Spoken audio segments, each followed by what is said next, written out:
அமைச்சர் வன்னியரசு செய்தியாளர்களை சந்தித்து வருகிறார். தொடர்பான காட்சிகளை பார்க்கலாம்.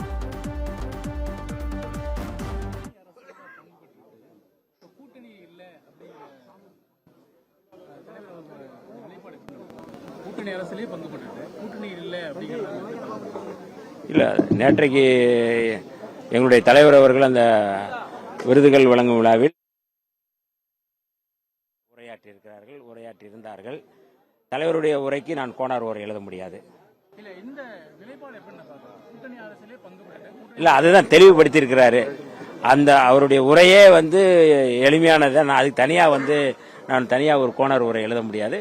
அதனால அந்த அவருடைய உரைக்குள் எல்லாமே இருக்குது.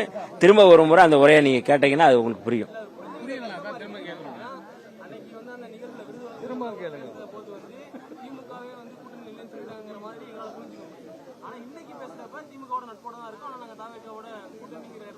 இல்ல, எல்லாருமே இந்த என்ன சொல்ற டைட்டில் கார்டு இல்லைன்னா ஒரு கார்டு போடுறதை மட்டும் வச்சு தயவு செய்து கொஸ்டின் பண்ணாதீங்க.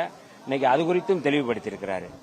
ஏன் நான் இன்னைக்கும் நட்புறவோட இருக்கிறோம், அமைச்சரவையில் நாங்கள் பங்கெடுத்ததுக்கான காரணம் என்ன, ஏன் நாங்கள் திமுக தான் கூட்டணியில் இல்லைன்னு அறிவிச்சிட்டாங்க அப்படிங்கிறது தொடர்பாக அவர் தெளிவுபடுத்தி. இப்ப இன்னைக்கு காலையில ரெட்டமலை சீனிவாசனுடைய பிறந்தநாள் நிகழ்ச்சி அங்கு காந்தி மண்டபத்தில் நடைபெற்றோ அது தெளிவுபடுத்தியிருக்கிறாரு.